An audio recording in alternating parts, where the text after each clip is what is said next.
This weight loss method critique will focus on the Atkins diet. So what is the Atkins diet? The Atkins diet is a high protein, high fat, low carb diet that was first introduced by cardiologist Dr. Atkins.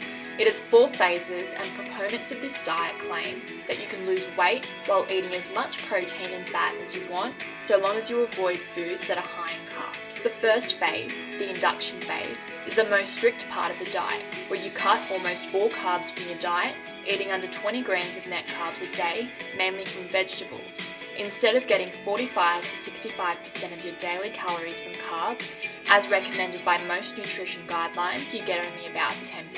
Phase 2 is the balancing phase, where you continue to eat a minimum of 12 to 15 grams of net carbs. You can slowly add back in some nutrient-rich carbs such as nuts and vegetables. You stay in this phase until you're about 4.5 kilograms from your goal weight. The next phase is the fine-tuning phase, where you continue to gradually increase the range of foods you can eat, including fruits, starchy vegetables, and whole grains. You can add about 10 grams of carbs to your diet each week, but you must cut back if your weight loss stops. You stay in this phase until you reach your goal weight. We then move into the last phase, known as the maintenance phase. This is the point where you reach your goal weight, and then you continue this way of eating for life.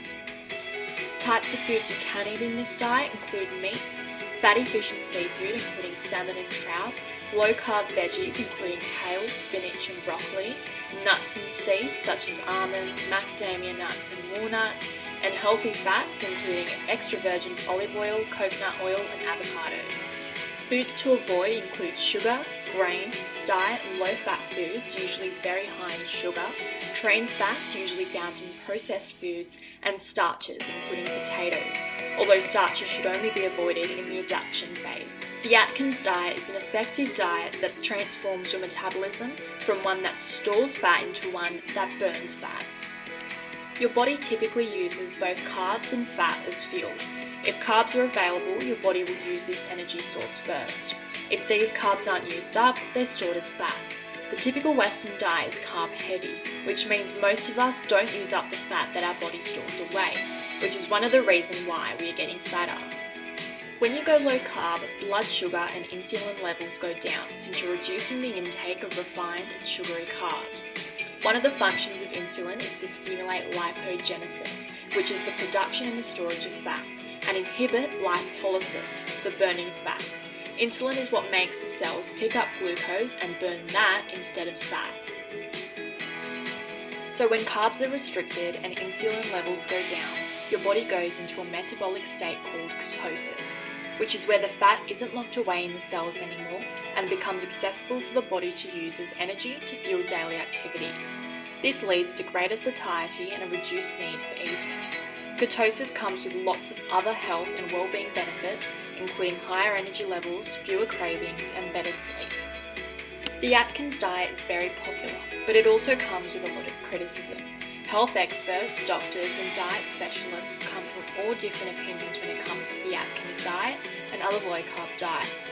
Some consider it a miraculous and revolutionary approach to weight reduction. Others, on the other hand, believe it is dangerous and only works on a short-term basis. A lot of this criticism stems from the fact that it goes against orthodox nutritionists who are recommending low-fat, high-carb diets. It also goes against Australian health guidelines, which suggest that starchy foods such as potatoes, cereals, pasta and breads should make up around 1/3 of the food we eat.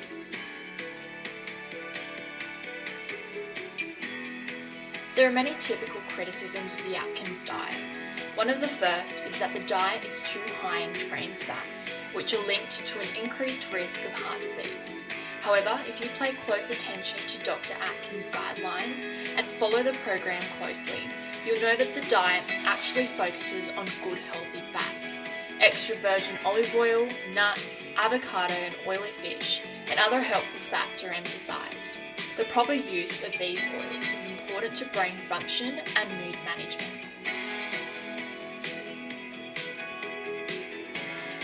Dozens of clinical studies have investigated the success of the Atkins diet, although most involve a relatively short time period, up to around 6 months, which is thought to represent the maximum time most individuals will remain on a diet. Studies have included various genders, races, ages, differing levels of obesity, diabetics and non-diabetics. The overriding conclusion is that participants on Atkins type ketogenic diets experience substantial weight loss of 2.8 to 12 kilograms typically. In comparison, traditional high-carb, low-fat diets show significant weight loss as well. Both methods are clearly effective, but most studies showed greater weight loss in the low-carb groups. Nonetheless, whilst most studies of low-carb diets showed more rapid weight loss at first, 2 studies found that the difference after 6 months was not substantial. A study by the Department of Chemistry in New York showed an average weight loss of 6.8 kilograms after 6 months of an initially ketogenic Atkins-type low-carb diet. But this result was not substantially different from the 5.6 kilograms observed after 6 months of a low-fat diet. Another study showed that weight loss was greater after 6 months on an Atkins-type plan as compared with a low-fat plan. But after a year, the first group had only lost 4.4 kilograms, which was not substantially different from the low-fat group average loss of 2.5 kilograms.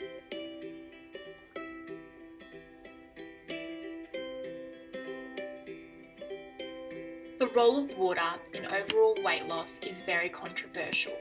The greater initial weight loss seen with the Atkins diet and other low-carb diets is partly due to a loss of water. In a typical 70 kilogram adult, muscle typically stores about 500 grams of glycogen, and the liver typically stores about 100 grams, each gram stored with almost 3 grams of water. A few days on a low-carb diet will break down both muscle and liver glycogen and lead to a depletion of water stores. For each gram of glycogen used as energy, twice this mass is lost in water. A study compared individuals that were on an 800 cal per day ketogenic low-carb diet with those on an isocaloric mixed diet. Using nitrogen balance calculations, researchers found that while the Atkins group showed increased weight loss, the difference was entirely due to water. However, both groups lost an average of about 2.8 kilograms that were not water, so both approaches appeared to be somewhat effective in this case.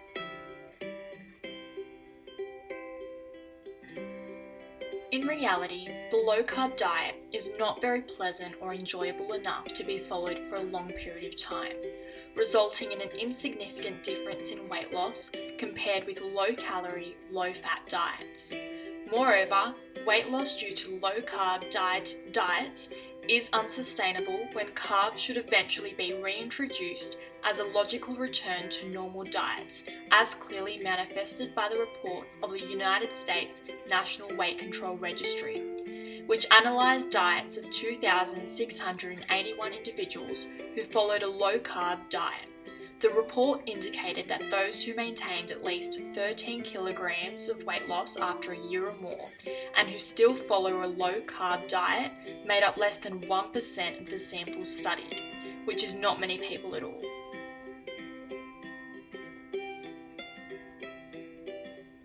Drastically cutting carbs in the early phase of the program can also result in some side effects, including headache, dizziness, fatigue, and weakness. In some cases, particularly in the first few stages of the Atkins diet, restricting carbs can also result in nutritional deficiencies or insufficient fibre, which can cause such health problems as constipation, diarrhea, and nausea. Now that it has been established that there are various pros and cons associated with the Atkins diet, it is also important to note that there is no one-size-fits-all solution. This certainly applies to the Atkins diet in that it isn't appropriate for everyone, including those that breastfeed, are pregnant, or have kidney disease. The best and most successful diet for yourself will be determined by your lifestyle. Finding a diet that works for you and keeps you motivated is very important. It is recommended that you consult a doctor or seek professional advice before starting any diet, including the Atkins diet. Now that it has been established that there are various pros and cons associated with the Atkins diet, it is also important to note that there is no one-size-fits-all solution. This certainly applies to the Atkins diet in that it isn't appropriate for everyone, including those that breastfeed, are pregnant, or have kidney disease. The best and most successful diet for yourself will be determined by your lifestyle. Finding a diet that works for you and keeps you motivated is very important. It is recommended that you consult a doctor or seek professional advice before starting any diet, including the Atkins diet.